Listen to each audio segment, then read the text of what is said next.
I arrived 15 minutes late to the restaurant. Daniel had asked me to join him for a quiet lunch, just the two of us like the old days. We hadn't spent any time together in months without Isabel being there. My son had seemed distant lately, but I wanted to believe it was just work, the stress of adult life. I parked the car in a hurry, grabbed my purse, and walked toward the entrance of the place. It was a small, cozy restaurant with wide windows that let in the midday light. I opened the door carefully and looked around for Daniel. Then I saw her. Isabel was sitting at one of the tables in the back alone with her phone pressed to her ear. I stopped in my tracks.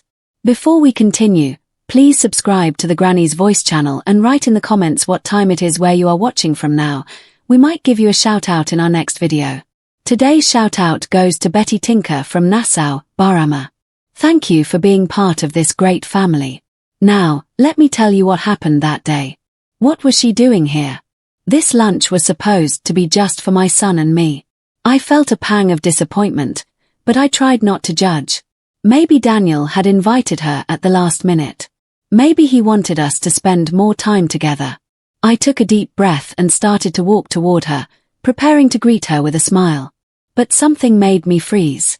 Isabel hadn't seen me. Her back was to me, completely focused on her phone conversation. Her posture was tense, leaning forward as if she were sharing a secret. There was something in her tone of voice that put me on high alert. It wasn't the sweet, polite voice she always used with me. It was different, more intimate, more real. I stayed a few yards away, hidden behind a decorative column. I know I shouldn't have stood there listening, but my feet refused to move. Something inside me, a mother's instinct that I had learned to ignore in recent years, was screaming at me to pay attention. Then I heard her words with total clarity. Yes, nobody will notice. I'm just faking it until I get the inheritance. But I love you. My heart stopped. For a moment, I thought I had misheard, that my mind was playing a cruel joke on me. But Isabel continued talking, oblivious to my presence, oblivious to the world that was collapsing behind me. It's just a matter of time, baby. The old woman trusts me completely. Daniel does whatever I say. I already have access to several accounts. When we have everything secured, we'll leave together. You and me, just like we always wanted. I felt the floor disappear from under my feet. My legs trembled, and I had to lean against the wall to keep from falling.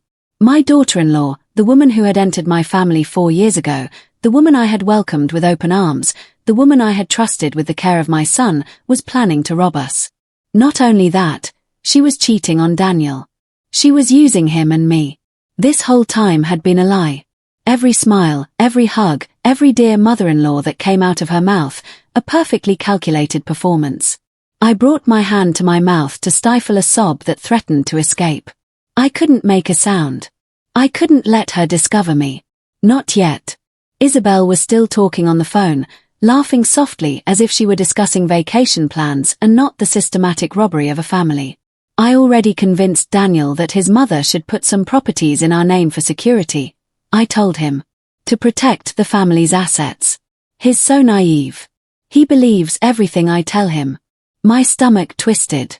Did Daniel know about this? No. My son wasn't like that. He would never intentionally hurt me. But Isabel's words revealed something worse than direct betrayal. They revealed manipulation, control. My son was being used as a tool against me, and I had let it happen. I remembered all the times in recent months that Isabel had made subtle comments. Margaret, don't you think it would be easier if we simplified the paperwork for the properties? Daniel and I were thinking that maybe we could help you manage your finances better. At your age, it's normal to need support with these things. I had interpreted those comments as genuine concern, as the affection of a daughter-in-law who wanted to help.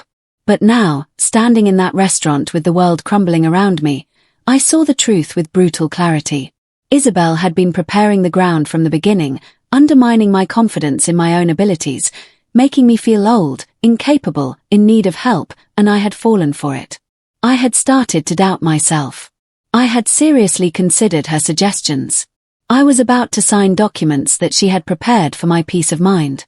If I hadn't been late today, if I hadn't seen her talking on the phone, thinking she was alone and safe.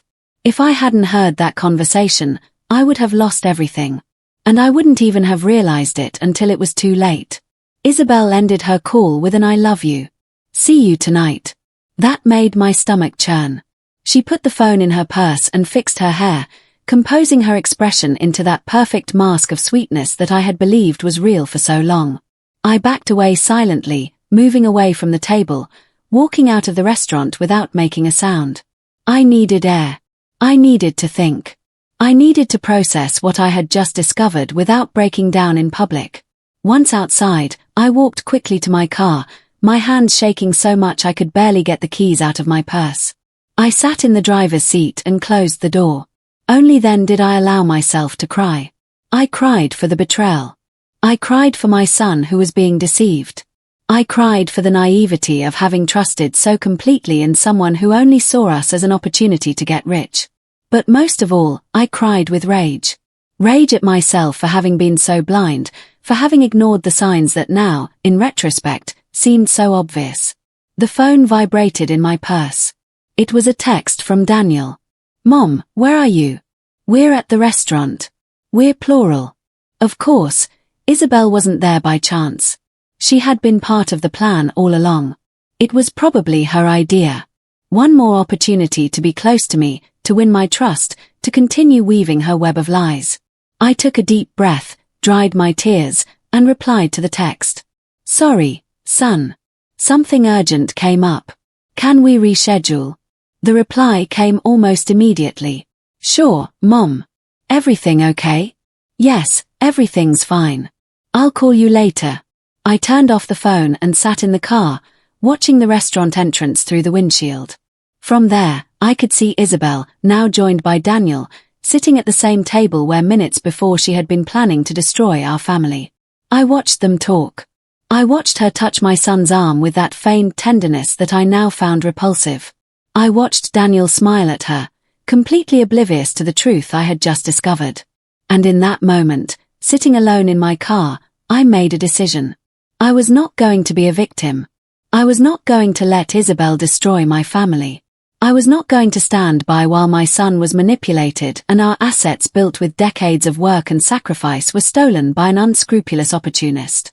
If Isabel wanted to play dirty, I would teach her that experience always beats cunning. That underestimating a 71-year-old woman had been her biggest mistake. I started the car and pulled out of the parking lot with renewed determination. I had work to do. First, I needed to think clearly. I needed a plan, and I needed allies, people I could truly trust. As I drove back home, my mind was already organizing the next steps. This wasn't over. It was just beginning. I got home and closed the door behind me with more force than necessary. The silence of the living room greeted me as a reminder of how alone I really was. I sank onto the sofa, still processing what I had heard just an hour earlier.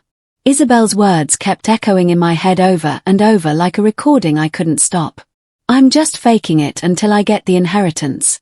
How long had she been planning this? When had she stopped being real?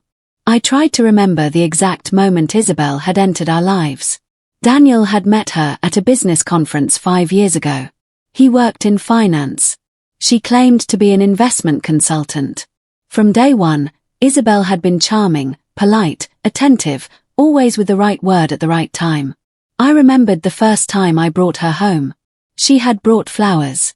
She had complimented the decor. She had asked about the family photographs with genuine interest. Or so I thought. Now, every memory was stained with suspicion. Had any of it been real? Or had every gesture, every smile, every "what a beautiful home," Margaret been part of a rehearsed script? I got up from the sofa and walked to the home office where I kept the important documents. I opened the filing cabinet with trembling hands and pulled out the folders containing deeds, contracts, and bank statements. I began to review each document with fresh attention, looking for anything out of place. And then I saw it. A power of attorney signed 6 months ago.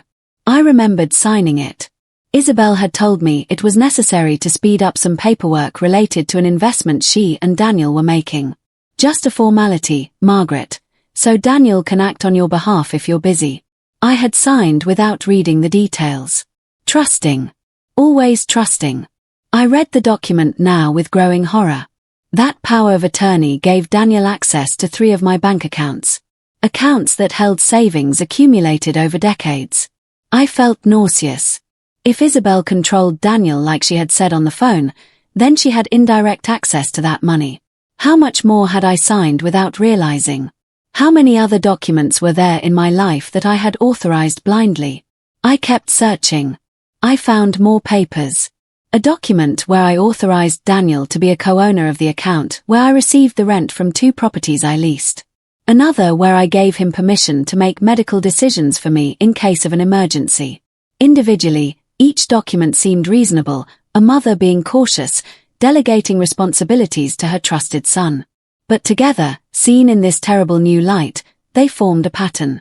Isabel had been systematically dismantling me, taking away my control, making sure that when the time came to deliver the final blow, I would have no way to defend myself. I sat on the floor of the study, surrounded by documents, and cried again. But these tears were different. They weren't just tears of sadness. They were tears of rage, of shame, of guilt. How had I been so stupid? How had I let this happen? I, Margaret, who had built a successful business from scratch after I became a widow, who had raised a son alone, who had invested wisely and accumulated a respectable estate. How had I let a woman 30 years younger manipulate me so easily? The answer was painful, but clear. I had wanted to believe. I had wanted Isabel to be real. I had wanted my son to have a good wife. I had wanted not to be alone. And Isabel had exploited every one of those needs with surgical precision. The phone rang, startling me. It was Daniel again. I let it go to voicemail. I couldn't talk to him yet. I didn't know what to say. I didn't know how to explain to him that his wife was using him, that his marriage was a lie, that the woman sleeping next to him every night had chosen him not for love but for financial convenience. Would he even believe me? Isabel had had years to build her perfect image, to make herself indispensable, to make Daniel depend on her emotionally. If I came to him now with accusations, would he take my side or hers? The fear of losing my son added to the weight already crushing my chest. But I couldn't stay paralyzed. I couldn't let fear stop me. I needed help. I needed to talk to someone who could see the situation from the outside. Someone who knew Isabel, but who knew me first, someone I could trust completely. Dorothy. The name appeared in my mind like a lifeline. Dorothy had been my friend since high school. We had been through marriages, widowhood, children, grandchildren together. She knew my whole story, and most importantly, she had nothing to gain or lose from this situation. She could be objective. I picked up my phone and texted her. Dorothy, I need to see you urgently. Can we meet tomorrow? The reply came in less than 5 minutes. Of course, Margaret, are you okay? I'll come to your house right now if you want. I felt an immense sense of relief. Tomorrow is fine. I'll tell you everything in person. Thank you. That night, I couldn't sleep. I lay awake in bed, staring at the ceiling, replaying every interaction I had had with Isabel over the last few years. Every conversation took on a new meaning. I remembered the time Isabel had insisted on going to the bank with me to learn how you manage your finances, Margaret. I want to be as organized as you are. I saw now that she had been studying my accounts, memorizing numbers, identifying assets. I remembered when she had suggested I should update my will. It's important to have everything in order, Margaret, for Daniel, so he doesn't have legal problems when you, God forbid, are no longer with us. I had thought she was being prudent. Now I understood she was speeding up the process, planning for my death before I was even sick. I remembered every gift she had given me, every phone call just to see how you are, every dinner invitation, every offer of help with paperwork or shopping. It had all been part of the plan, a long-term investment. Isabel had been cultivating my trust like one cultivates a garden, knowing that eventually she would harvest the fruits, and I had been fertile ground. At 3 o'clock in the morning, I got up and went to the kitchen. I made tea and sat at the table, still in my pajamas with a notepad and a pen. If I was going to face this, I needed to be methodical. I needed evidence. I needed a plan. I started making a list of everything I knew, everything I had seen, everything I had heard, the phone conversation at the restaurant, the documents I had signed, Isabel's subtle comments over the years. Then I made a second list of what I needed to find out. Who was the man Isabel was talking to on the phone?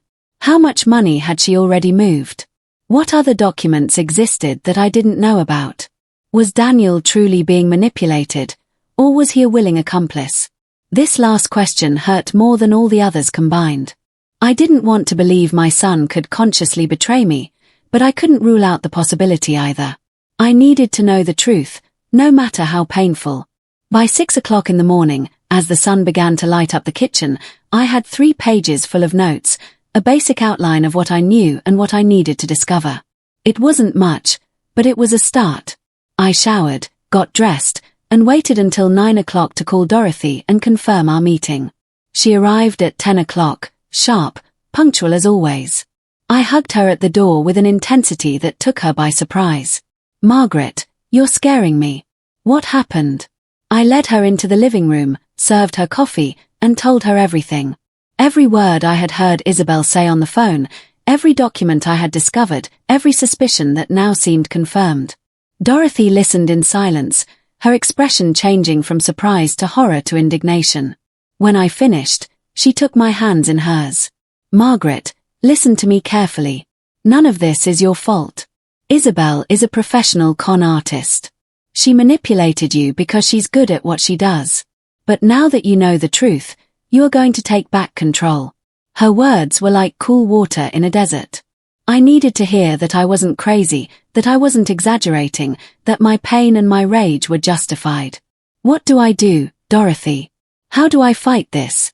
My friend leaned back on the sofa, thoughtful. "First, you need more information. You can't accuse Isabel with just what you heard at the restaurant. She'll deny everything and make you look like a jealous, paranoid mother-in-law. You need concrete proof." Dorothy was right. Proof was essential. Without concrete evidence, it would be my word against Isabel's. A battle I would surely lose. She had built her perfect image for years. While I only had one overheard phone conversation, we spent the whole morning planning. Dorothy took out her phone and started taking notes as I spoke. "You need to document everything," she said with determination. "Every money movement, every signed document, every suspicious interaction. And you need to do it without Isabel suspecting a thing." I showed her the papers I had found the night before. Dorothy reviewed them carefully, her brow furrowing deeper. "This is serious, Margaret. She has access to way too much. We need to act fast, but smart." She suggested I hire a forensic accountant to review all my accounts and financial movements for the past 2 years.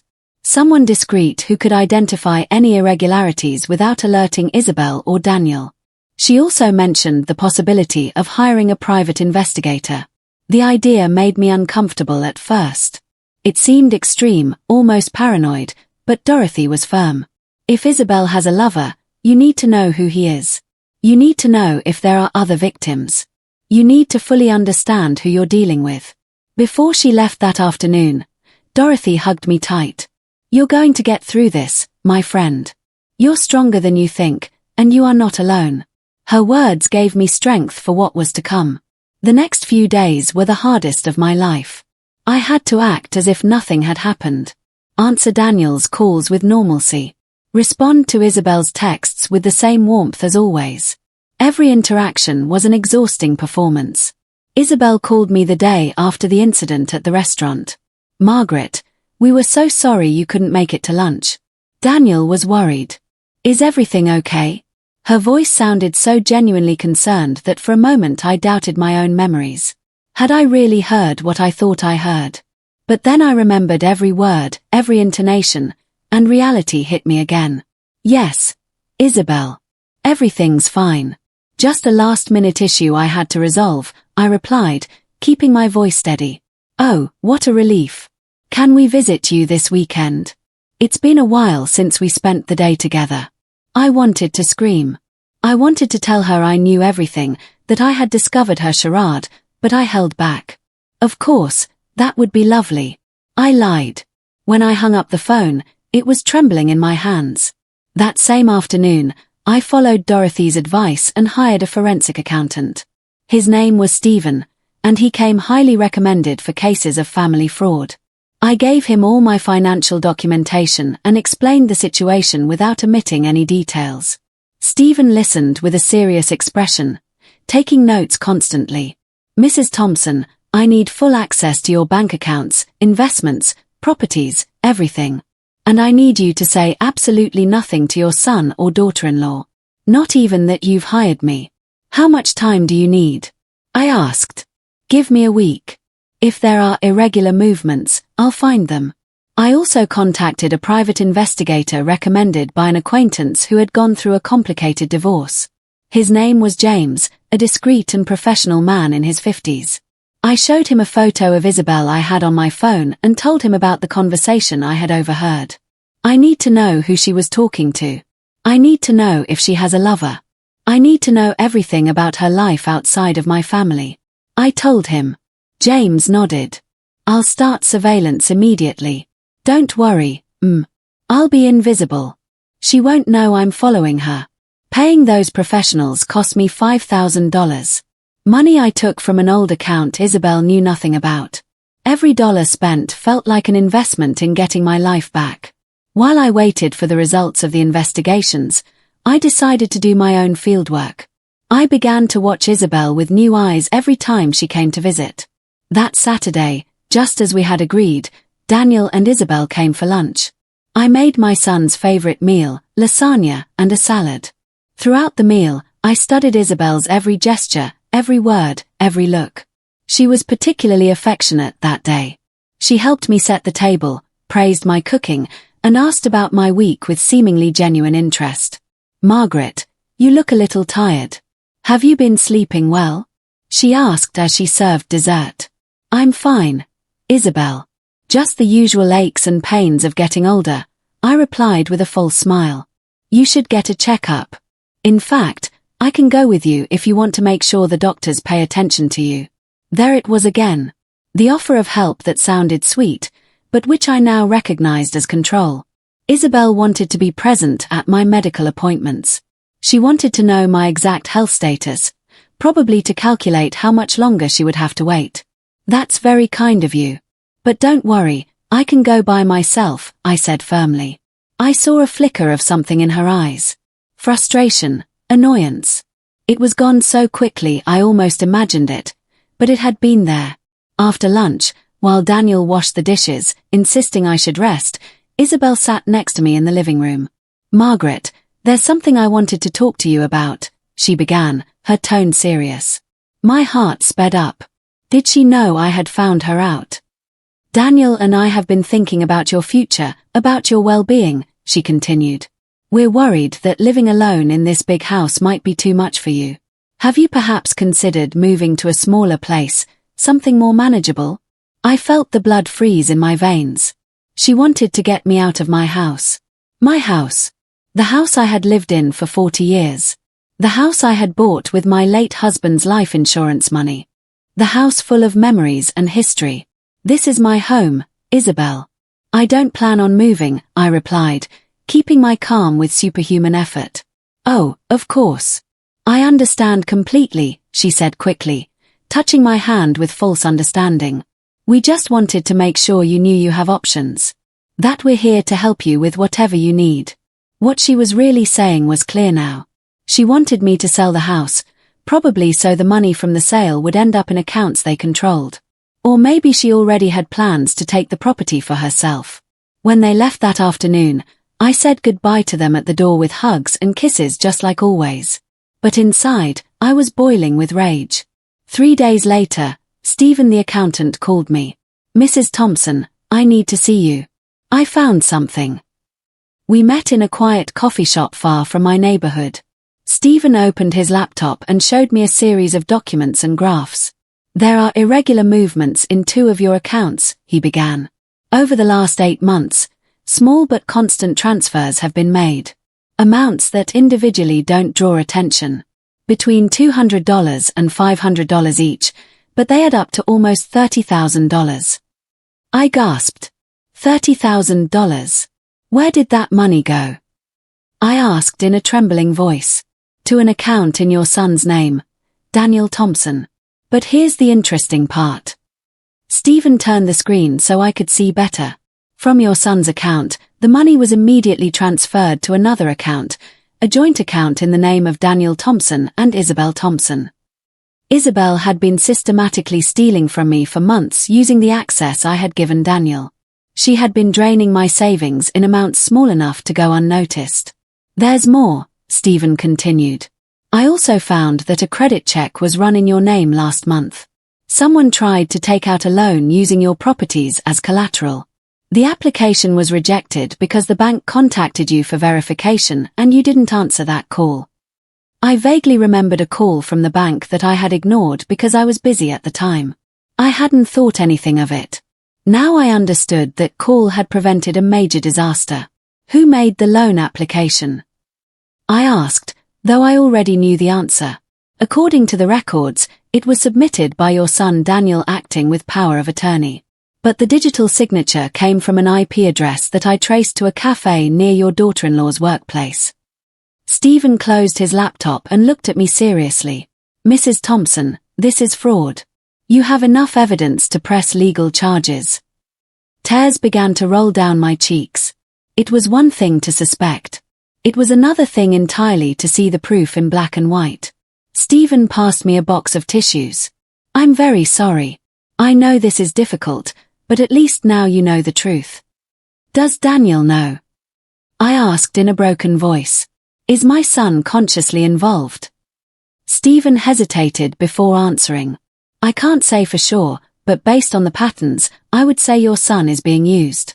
The transfers are made from his account, yes, but he immediately transfers everything to the joint account. It's possible Isabel told him it was for family savings or investments. He might not know that money originally came from you without your explicit knowledge. That small hope gave me the strength to continue. My son wasn't the villain. He was another victim. 2 days later, James, the private investigator, contacted me. We met at the same quiet coffee shop. James took a manila folder from his briefcase and slid it across the table toward me. Mrs. Thompson, this is what I found. I opened the folder with shaking hands. Inside were photographs. Lots of photographs. Isabel entering an apartment building downtown. Isabel hugging a man in a parking garage. Isabel kissing that same man in front of a restaurant. The man was tall, in his 40s, well-dressed. My son was in none of the photos. His name is Marcus Reeves, James explained. He works as a financial advisor at an investment firm. He's 38, divorced 3 years ago. And here's the interesting part. His ex-wife accused him of fraud during the divorce proceedings. According to the court records, she alleged that Marcus had emptied their joint accounts and sold properties without her consent. I felt a chill run down my spine. Does he have a criminal record? No. The charges were dropped as part of the divorce settlement, but I spoke unofficially with a contact at the courthouse. He told me the case was shady, that the ex-wife dropped the charges because Marcus threatened to take custody of their children if she continued. James pulled more documents from the folder. Marcus and Isabel met about a year ago from what I can gather. They see each other at least 3 times a week, always at his apartment or at discreet hotels, never in places where they might run into acquaintances of your family. I looked at the photographs again. In one of them, Isabel was wearing the bracelet Daniel had given her for their last anniversary.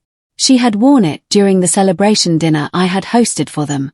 That same bracelet glinted on her wrist as she embraced her lover. Is there anything else? I overheard some of their conversations, James continued. Isabel has been giving Marcus detailed information about your finances. They talk about properties, bank accounts, investments. He gives her instructions on how to move money without raising suspicion. The pieces of the puzzle fit together with horrible clarity. Marcus was the mastermind behind it all. Isabel was the executive, and my son and I were the victims. How much do I owe you for your work? I asked. You already paid the retainer. This is enough for what you need. But Mrs. Thompson, I recommend you take all this information to a lawyer. This goes beyond a simple affair. This is conspiracy to commit fraud. I put the folder in my purse as if it were poison. Thank you, James. You've done an excellent job. That night, I called Dorothy and told her everything. The $30,000 stolen, the attempt to get a loan using my properties, the photographs of Isabel with Marcus, her lover's shady history. Dorothy listened in silence until I finished. Margaret, you need a lawyer right now. I know, but I also need to think about Daniel. If I go straight to the police, he'll be devastated. His marriage, his whole life will collapse overnight. I need to find a way to protect him while I protect myself. Daniel is an adult, Dorothy said firmly. And as much as it hurts, he also has responsibility in this. He signed those documents. He made those transfers. Even if he was tricked, the actions were his. Her words hurt because they were true. Daniel had been negligent. He had trusted Isabel blindly without verifying anything. He had allowed her to control aspects of his financial life that he should have supervised. But he was still my son, and I wasn't going to abandon him, even if he had been part of the problem. The next day, I hired a lawyer specializing in family law and financial fraud. His name was Robert Harrison, a man in his 60s with an impeccable reputation.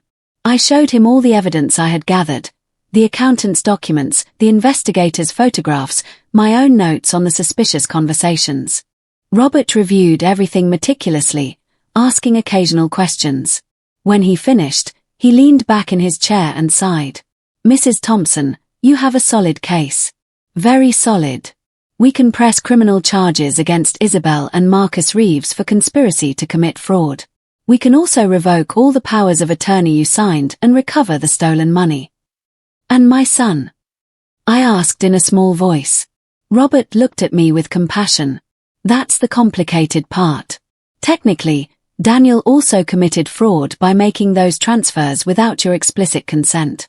But if we can prove he was manipulated, that he acted under Isabel's undue influence, then we might be able to protect him from criminal charges. What do you need to prove that? I need your son to cooperate. I need him to admit he didn't know the transferred money was coming from your accounts without your knowledge. I need him to testify against Isabel. The thought of putting Daniel in that position broke my heart. But it was the only way to save him.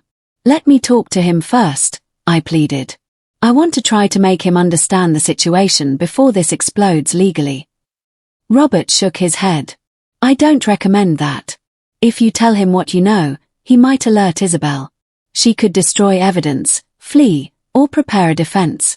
We need to act with the element of surprise on our side. Then what do you suggest? Arrange a family meeting.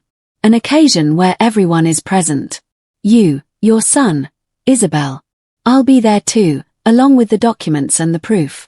We will confront Isabel with the evidence and give her a chance to explain herself. We'll record everything legally. Her reaction, her words, her admissions will be part of the case. The idea terrified and thrilled me at the same time. It was the moment of truth. The moment Isabel would finally have to face the consequences of her actions. I spent the next 3 days preparing for the confrontation. Robert organized every detail with meticulous precision. The meeting would be at my house, on familiar ground for me. He would bring an assistant who would serve as an additional witness and who would record the entire encounter with professional equipment. I told Daniel I needed to talk to him and Isabel about important family matters, that it was about my will and decisions about the future. I didn't give him any more details. He agreed without suspicion, even sounding relieved. That sounds great, Mom. Isabel and I have been worried about these things. It's good that we're finally addressing them. His words confirmed what I already knew. Isabel had been pressuring him for me to make decisions that would benefit her plans. The night before the meeting, I couldn't sleep. I got up several times, walked through the house, reviewed the documents over and over. Dorothy called me around midnight. You're awake. I can't sleep. I admitted. It's normal. Tomorrow, your life changes, Margaret, but it changes for the better. You're going to get your power back. You're going to protect what's yours, and you're going to save your son from that woman. What if Daniel hates me after this? What if he chooses Isabel over me? Then you'll know you did the right thing anyway. But I know your son, Margaret. I know the boy you raised. When he sees the truth, when he understands how he was manipulated, he'll choose the truth. He'll choose you. I clung to those words like a lifeline. The morning came too quickly. I dressed with care. I chose a grey suit that made me look serious and professional. I put on minimal makeup, enough not to look sick, but not so much as to look vain. I wanted to project strength, dignity, control. Robert arrived an hour before the scheduled meeting with his assistant, a young woman named Rachel, who carried the recording equipment in a discreet backpack. "Are you ready, Mrs. Thompson?" Robert asked. "As ready as I'll ever be," I replied. Robert placed 3 identical folders on the living room table. Each contained copies of all the evidence, the bank records, the photographs, the signed documents, the accountant's analysis. One folder for Daniel, one for Isabel, one for the legal records. Rachel set up a small camera on a bookshelf, camouflaged among the trinkets. She also placed discreet microphones at various points in the room. "Everything will be recorded in high-quality audio and video," she explained. "It's completely legal because we are on your private property and because your lawyer is present. This recording will be admissible in court if we get to that point." At 3 o'clock sharp, the doorbell rang. My heart gave a violent leap. I took a deep breath and went to open the door. Daniel greeted me with a kiss on the cheek. He looked relaxed, without a care in the world. Isabel was behind him, smiling with that false sweetness that now turned my stomach. "Hi, Margaret. So good to see you," she said, trying to hug me. I took a subtle step back. "Come in, please. We have visitors." Confusion appeared on Isabel's face when she saw Robert and Rachel in the living room. "Mom, what's going on?" Daniel asked, his tone turning cautious. "Sit down, please," I said in a firm voice. "There are things we need to discuss. This is Robert Harrison. He's an attorney. He's here to help us resolve some important legal matters." Isabel paled slightly, but quickly regained her composure. "Legal matters, Margaret? Is everything all right? Is there a problem?" "Yes, Isabel, there are problems. Serious problems." I sat in my favorite armchair, the one that gave me a full view of the room. Robert remained standing by the table with the folders. Daniel and Isabel sat together on the sofa, he looking confused, she growing more tense by the second. "2 weeks ago," I began in a controlled voice, "I arrived late for a lunch we had scheduled, Daniel. When I entered the restaurant, I saw Isabel talking on the phone. She didn't see me arrive." Isabel stopped breathing for a second. I saw the panic flash through her eyes before she could hide it. Daniel was still confused. "I don't understand, Mom. What does that have to do with anything?" "I heard your conversation, Isabel. Every word." The silence that followed was deafening. Isabel opened her mouth, closed it, and opened it again. "Margaret, I don't know what you're talking about. I heard you say you were faking it, that you were just waiting to get the inheritance. I heard you tell someone you love them. Not my son, someone else." Daniel turned to Isabel, his expression one of shock. What is she talking about, Isabel?" "Your mother is confused, honey," Isabel said quickly, taking Daniel's hand. "I don't know what she thinks she heard, but I have never said anything like that. Daniel, you know me. How can you believe this?" Robert intervened before my son could answer. "Mrs. Isabel, we have evidence that goes far beyond one overheard conversation." He opened the 3 folders and began to distribute them. "These are bank records showing $30,000 transferred from Mrs. Thompson's accounts to accounts controlled by you and your husband. Transfers made without Mrs. Thompson's explicit knowledge." Daniel took his folder with trembling hands and began to review the documents. His face went from confusion to disbelief as he read. I made these transfers," he murmured. "But Isabel told me they were for our investment fund. She told me Mom had authorized moving the money for better returns." "And that's what happened," Isabel insisted, though her voice no longer sounded so confident. Margaret agreed. She signed the documents. "I signed powers of attorney for specific matters," I said firmly. I did not authorize you to empty my savings accounts. Robert continued. There is also photographic evidence of Mrs. Isabel's extramarital affair with a man named Marcus Reeves. Robert took the photographs and placed them on the table. One by one. Isabel entering the apartment. Isabel kissing Marcus. Isabel embracing him. Daniel picked up the photos with hands that shook so badly he could barely hold them. His face turned white as a sheet. What is this? He whispered. Isabel, what the hell is this? Isabel tried to grab the photos, but Daniel snatched them away. Daniel, let me explain, she began, tears already welling in her eyes. This isn't what it looks like. That man is just a work colleague. The photos are taken out of context. Out of context. My son's voice rose in volume. You're kissing him. What context could there possibly be for that? It was a mistake, Isabel sobbed. A moment of weakness. But I love you, Daniel. Our marriage is real. You have to believe me. Robert intervened again, his voice calm but firm. Mr. Thompson, we have phone records showing over 300 calls between your wife and Mr. Reeves in the last 6 months. Some of those calls lasted over an hour.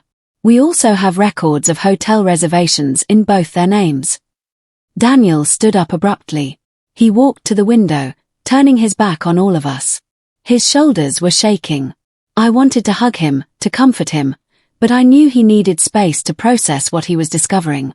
Isabel got up from the sofa and tried to approach him. Daniel, please listen to me. Yes, I made a mistake. Yes, I had an affair. But it was because I felt alone. Because you were always working. Because I needed attention. Don't you dare. Daniel's voice was dangerously low. Don't you dare blame me for your betrayal. He turned to face her, and I saw a fury in his face I had never seen in my son before. And the money. Did you steal my mother's money because you felt lonely, too? Isabel looked at Robert, then at me, then back at Daniel. I could see her mind working frantically, searching for an escape, an explanation that could save her. I didn't steal anything, she said finally. Everything I did was with your authorization. Daniel, you signed the transfers. You agreed to move the money. If your mother now says she didn't authorize it, that's a problem between you two, not me. The audacity of her lie left me breathless. She was trying to turn my son against me, even now, with all the evidence on the table. That's not true, I said, rising from my chair. You manipulated Daniel. You told him I had authorized those transfers. You used his trust in you to steal from me. Prove it, Isabel challenged me, her mask of sweetness finally dropping completely. Prove that I lied to him. It's my word against yours. Robert smiled slightly. Actually, we do have proof. One of the documents you submitted to the bank to authorize the transfers contained Mrs. Thompson's signature. That document was dated March 15th. But Mrs. Thompson was out of the country for that entire month, visiting her sister in California. We have the flight records and credit card statements as proof. Isabel went pale. She had made a mistake. She had forged my signature at a time when I wasn't even in the country. Furthermore, Robert continued, we have recordings of the conversations between you and Mr. Reeves. The private investigator managed to capture several of your meetings. In those recordings, you explicitly discuss your plan to appropriate Mrs. Thompson's estate. You talk about manipulating your husband. You talk about waiting for Mrs. Thompson to pass away or be declared incompetent to take full control of the assets. Isabel's tears stopped abruptly. Her expression changed from desperation to something harder, more calculating. I want a lawyer, she said curtly. I'm not saying another word without a lawyer present. That is your right, Robert nodded. But you should know that we have already filed a formal complaint with the district attorney's office. The charges include fraud, forgery, and embezzlement. There is a temporary freeze on all joint accounts you share with Mr. Thompson until the investigation is resolved. Isabel turned to Daniel with pleading eyes. Daniel, you can't let this happen. I'm your wife. We're in this together. If they take me down, they take you down, too. My son looked at her with an expression I had never seen in him. It was pure contempt. Get out, he said in an icy voice.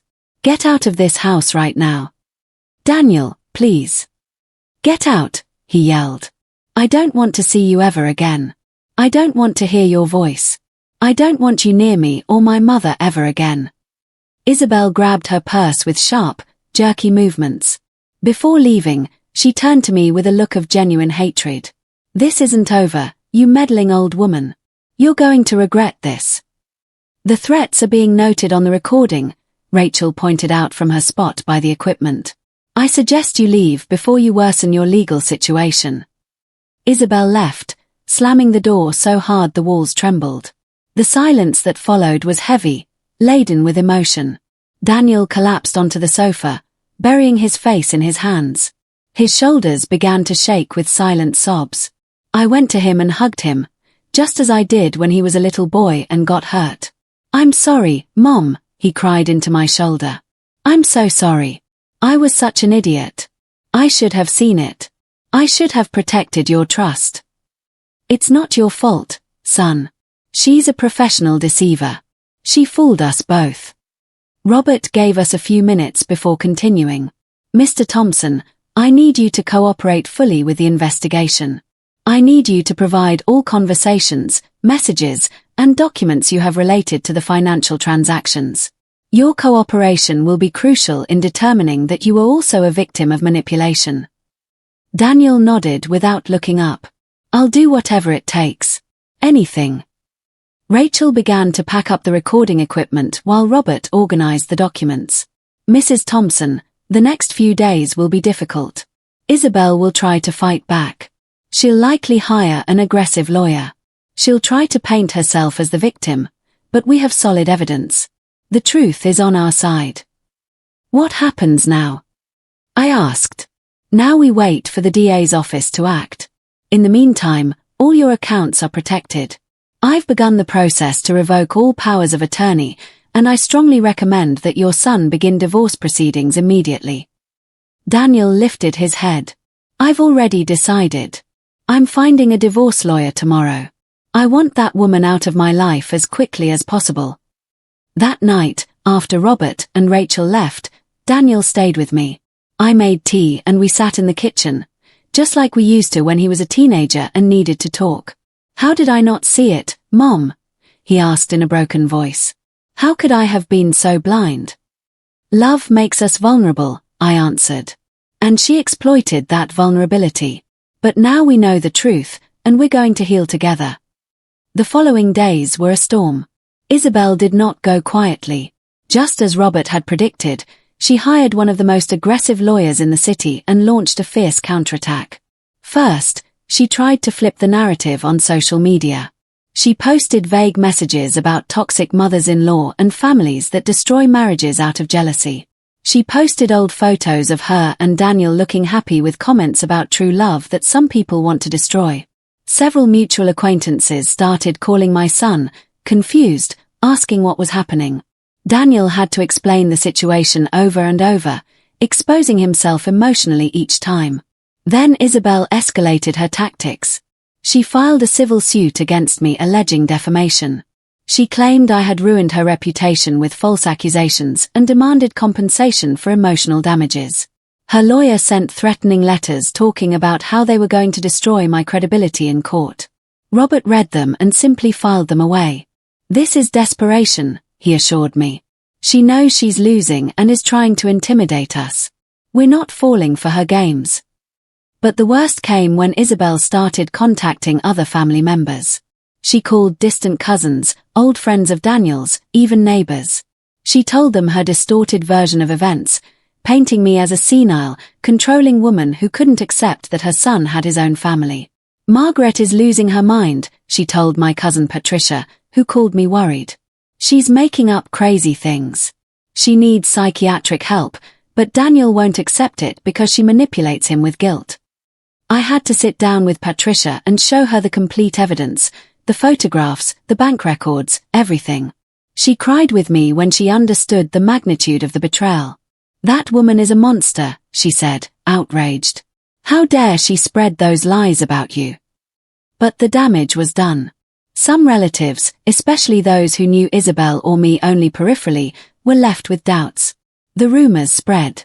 At the grocery store, I noticed people glancing at me sideways. At the pharmacy, 2 women stopped talking abruptly when I approached. The social pressure was suffocating. One afternoon, when the wait felt unbearable, Dorothy showed up at my door unannounced. "I'm here to get you out of this house," she declared. "We're going to lunch, and you're going to remember that you have friends who know the truth." She took me to our favorite restaurant, the same one where we had celebrated birthdays and anniversaries for decades. As we entered, several people we knew greeted us with genuine warmth. I realized that not everyone had believed Isabel's rumors. There were people who knew me well enough to know I would never invent something like this. "You are not alone," Dorothy reminded me as we shared dessert. "And the truth always comes out. Always." That same week, something unexpected happened. Robert called me urgently. "Mrs. Thompson, I need you to come to my office immediately. There's someone here who wants to talk to you." I arrived at his office an hour later, my heart pounding. In the conference room sat a woman in her mid-30s I didn't know. Her face was haggard, as if she hadn't slept in days. "Mrs. Thompson," Robert began, "this is Nicole Foster, Marcus Reeves' ex-wife." My breath caught. The ex-wife of Isabel's lover was here in my lawyer's office. "How did you find me?" "I saw a news report," Nicole said, her voice soft but shaking, "about the fraud case. I saw Marcus's name mentioned as a co-conspirator. I knew I had to come." She sat down and began to tell her story. "Marcus did the exact same thing to me. When we got married, I had a small but successful business, a boutique clothing store. I also had properties I had inherited from my parents. At first, Marcus was the perfect husband. Attentive, loving, interested in my life and my work." Nicole took a tissue from her purse and dried her eyes. "Little by little, he started convincing me that I needed his help to manage my finances better. That as a financial advisor, he could help me grow my assets. I trusted him. I gave him access to my accounts. I signed documents he prepared without reading them carefully." The story sounded devastatingly familiar. "What happened?" I asked gently. "He emptied my accounts. He sold 2 of my properties using powers of attorney I had signed without fully understanding what I was authorizing. By the time I realized, it was too late. I had lost almost everything. When I confronted him, he threatened me. He said if I reported him, he would fight for full custody of our children, that he would use his network to destroy me, that no one would believe me because he was the respected financial expert and I was just an emotional shop owner." Nicole broke down in sobs. "I dropped the charges.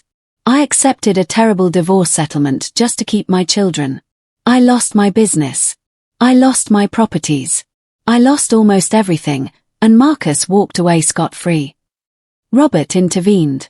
"Mrs. Foster is willing to testify about Marcus Reeves' pattern of behavior. Her testimony establishes that what is happening to you is not an isolated incident but part of a criminal modus operandi." "I should have fought," Nicole said, looking at me directly. "I should have been brave like you. But I was scared. Scared of losing my kids. Scared of being left with nothing. So I let him win." I took her hands in mine. "It's not too late to get justice. Your story can help ensure that Marcus pays for what he did to both of us. To all of us." Nicole nodded, tears flowing freely now. "That's why I came. Because when I saw the news, I knew that if I didn't do something, he would just keep doing this to more women. And I can't live with that guilt." Robert took notes as Nicole provided details of her case, bank names, transaction dates, documents she still had. It was a gold mine of evidence proving Marcus's criminal pattern. "This changes everything," Robert said after Nicole left. "With her testimony, we can prove that Marcus and Isabel aren't just casual lovers who made a mistake. They are criminal partners with a history of planned scams. This elevates the charges to organized criminal conspiracy." The following days brought more revelations. The prosecutor assigned to the case, after reviewing Nicole's testimony, ordered a deeper investigation into Marcus Reeves.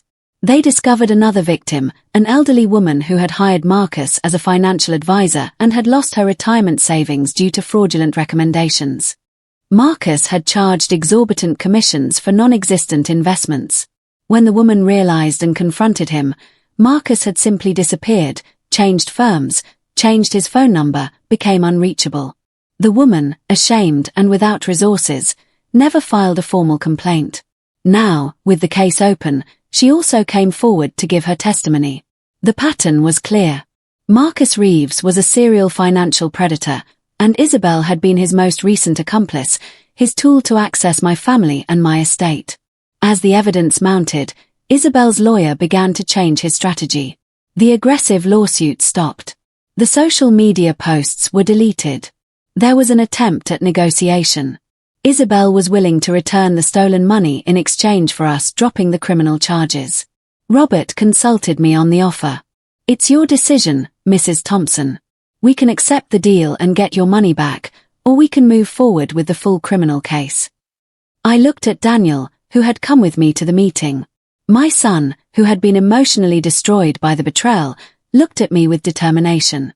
"Mom, if we just take the money back, she'll do it again to someone else, to another family." He was right. If we let Isabel escape with just returning the money, she would simply find her next victim. Another trusting family, another vulnerable person. "We don't accept the deal," I said firmly. "We're going all the way. Let her face the full consequences of her actions." Robert smiled with approval. "Then we continue. Prepare yourselves because the trial will be public. Isabel and her lawyer will try to discredit you in court. It will be difficult." "We've already been through the worst," Daniel replied. "Now we just want justice." The trial began 2 months later. The courtroom was packed. In addition to us, Nicole and the other victim of Marcus's were there, along with their respective lawyers. The media had taken an interest in the case, describing it as the love and lie scam in the headlines. The first day was brutal. Isabel's lawyer tried to paint me as a controlling woman who couldn't accept that her son had grown up. He suggested I had misinterpreted innocent conversations, that the money movements had been authorized, but that now, due to senility or spite, I didn't remember. Robert responded with facts. He presented the recordings of the conversations between Isabel and Marcus where they explicitly discussed their plans. He presented the documents with forged signatures. He presented the bank records showing the systematic pattern of theft.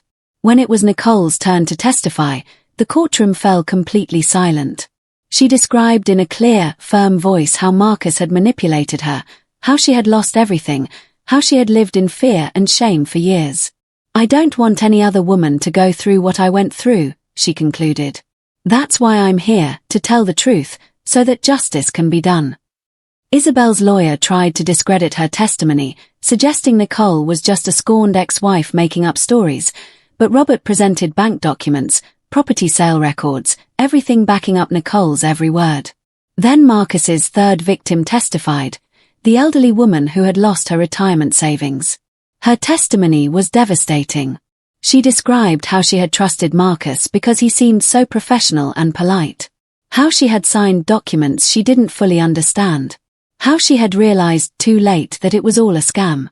"I was left with nothing for my old age," she said, tears in her eyes.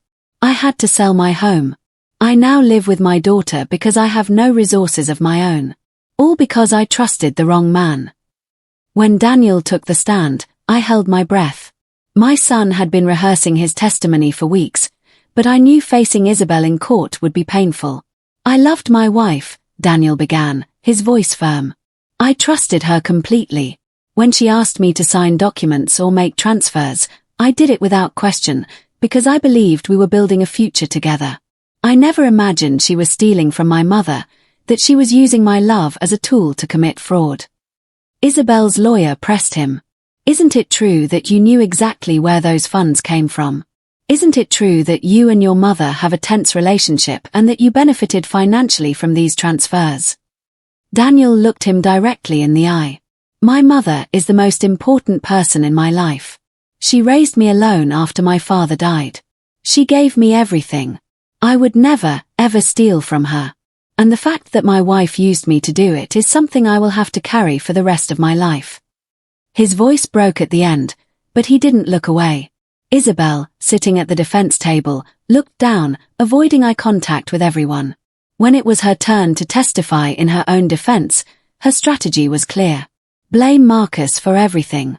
I was a victim, too, Isabel claimed with tears that seemed practiced. Marcus manipulated me. He told me we were helping Margaret manage her finances.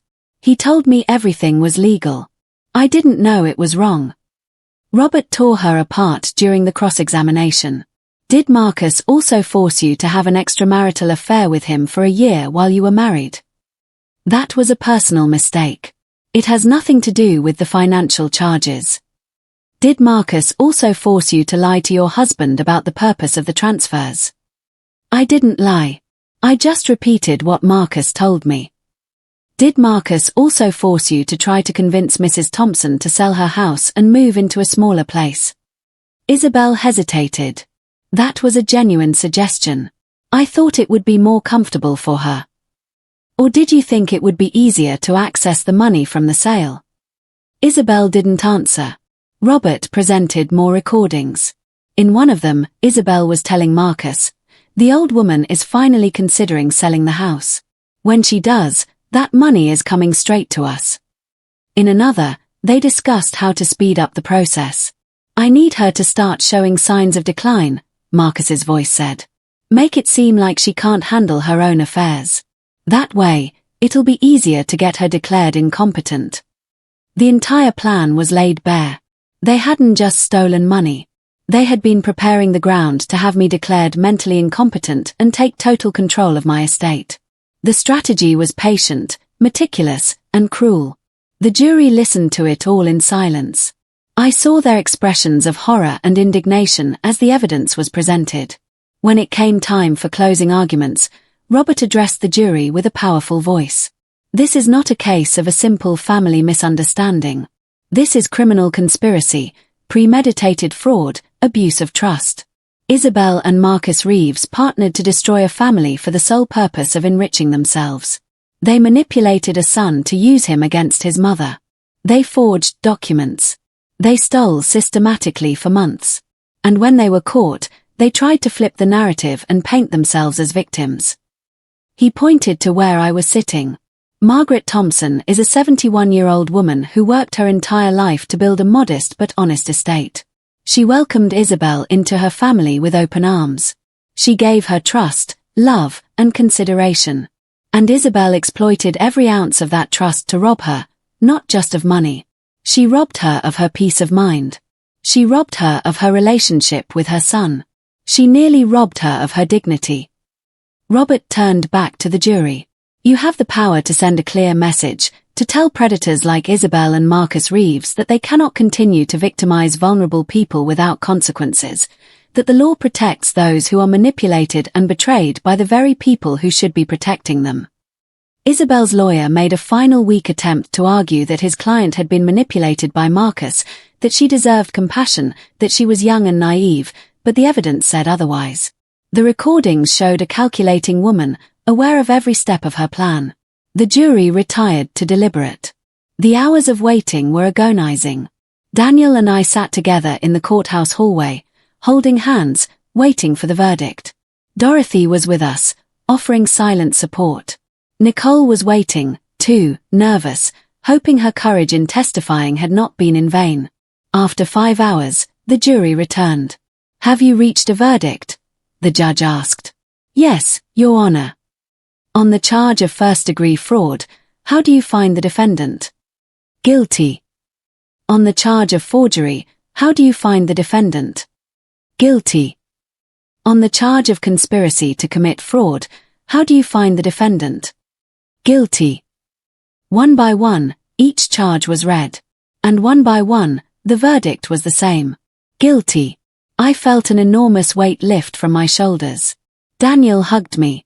Both of us crying with relief. Isabel, for the first time since the trial began, showed real emotion. She collapsed in her chair, sobbing uncontrollably, but it was too late for tears. The sentencing would come later, but the message was clear. Justice had prevailed. The sentencing came 3 weeks later. The judge was blunt in his decision. Isabel was sentenced to 8 years in prison for fraud, forgery, and criminal conspiracy. Marcus Reeves received 12 years given his history of multiple victims and his role as the mastermind. Additionally, both were ordered to pay full restitution to all their victims. I would get back the $30,000 that was stolen, plus interest. Nicole would receive compensation for the properties she lost. The third victim would get her retirement savings back. The judge also ordered that Isabel's and Marcus's names be added to a public registry of financial fraudsters, ensuring that when they got out of prison, any background check would reveal their crimes.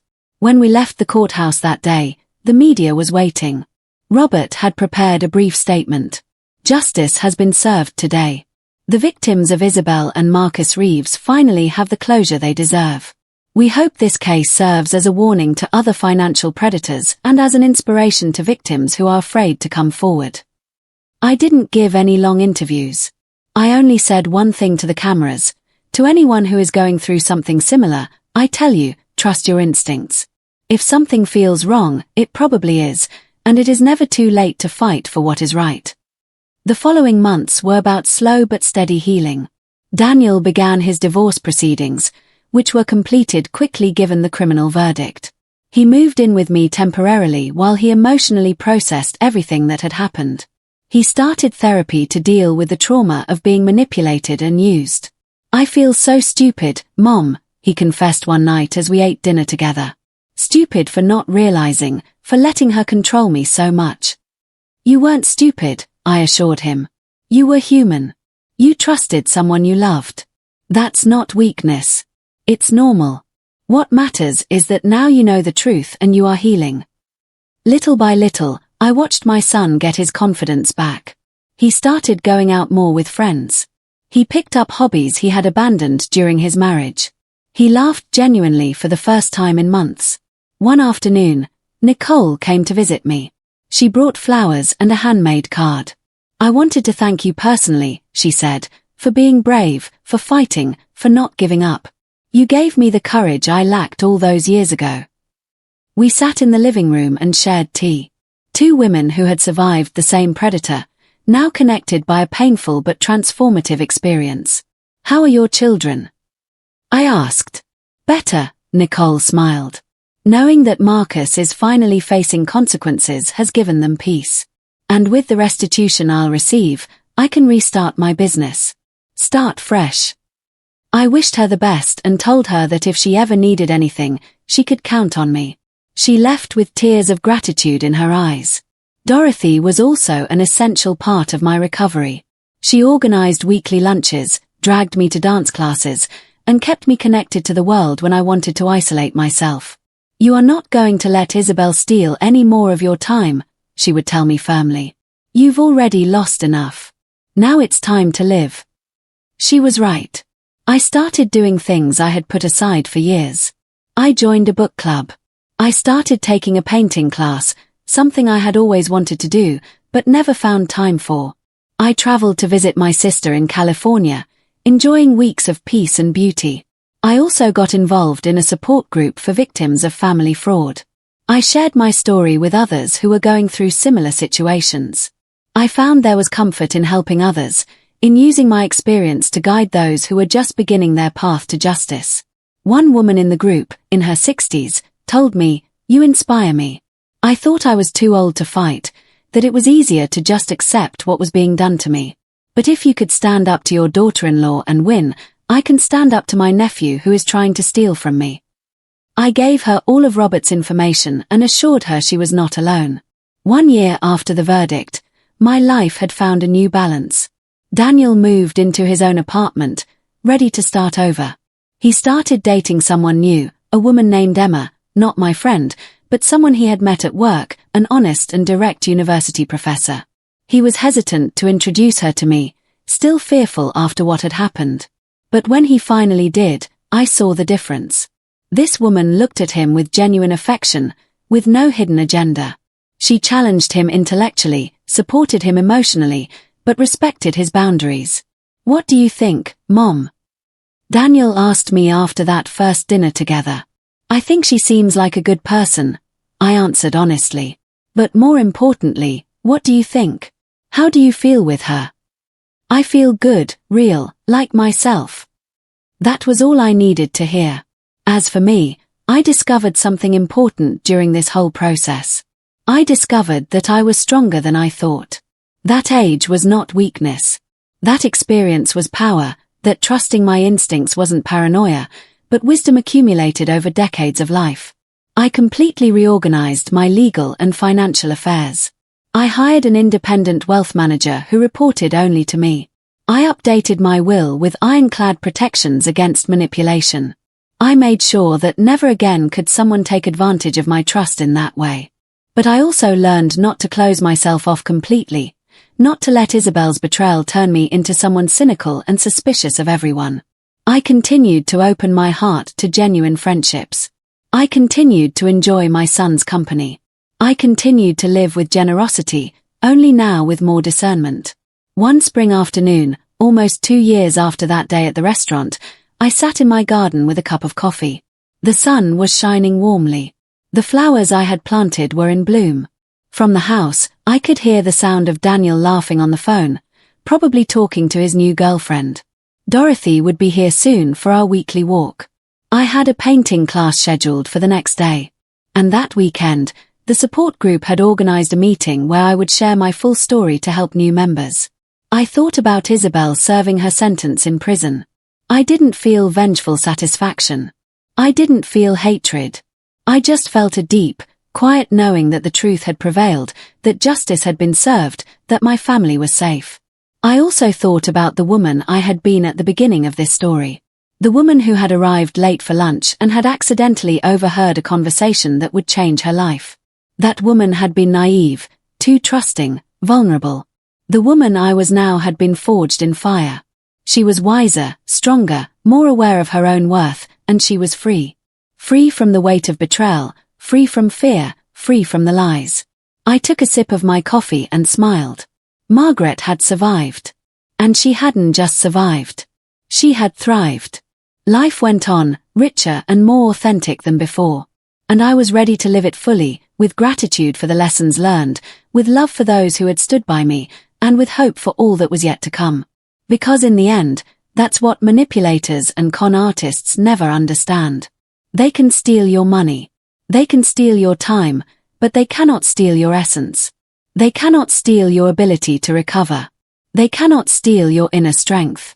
And that strength, that resilience is the true treasure that no thief can ever take away.